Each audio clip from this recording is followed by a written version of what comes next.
Nous disons que l'Assemblée générale qui a été ouverte autour de 12 heures s'est bien déroulée. Toutes les étapes ont été respectées et les confrères ont participé librement comme candidats et comme électeurs.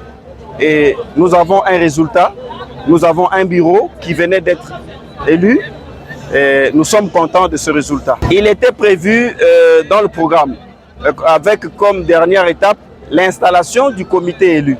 Nous avons préféré le faire ensemble avec les autorités qui nous attendent dans une autre salle, raison pour laquelle on se déplace de l'université vers la salle où les autorités attendent déjà pour installer, c'est-à-dire remettre symboliquement les outils de travail, le cachet, le règlement intérieur légalisé, éthique et déontologie, ainsi qu'une copie de la loi, qui sont vraiment des outils qui vont nous servir de boussole pour faire fonctionner l'ordre au niveau de la province.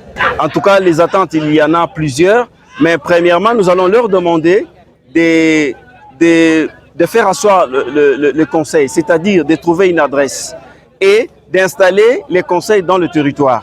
Parce que la province est constituée par les territoires. Il y a certainement des ingénieurs agronomes et des techniciens dans le territoire. On doit installer les antennes et à ce moment-là, on va suivre les dispositions statutaires. C'est le président qui va prendre des décisions sur la recommandation du conseil provincial. C'est-à-dire, le conseil provincial va nous proposer 3 personnes qui vont être nommées dans une décision par le président national pour gérer les antennes au niveau des territoires. Et après, la deuxième étape, ça sera l'adhésion, je peux dire, l'adhésion de membres du bureau du conseil. Ils doivent adhérer. Ça doit se faire une semaine après leur élection, déjà d'ici la semaine prochaine. Et après cela, ils vont passer à l'étape du lancement de l'adhésion au niveau de la province.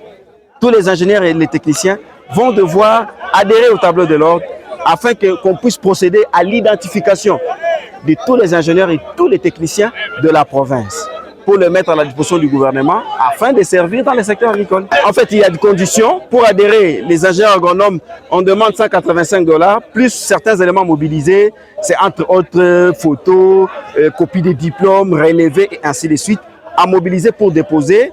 Et les dossiers vont être envoyés à Kinshasa où moi-même en tant que secrétaire rapporteur national, je vais m'occuper de ça pour imprimer des cartes, les fanions, les insignes que nous allons renvoyer en province et il va suivre la prestation de serment. Ça se fera ici. Je pense que je serai encore là pour la première prestation de serment.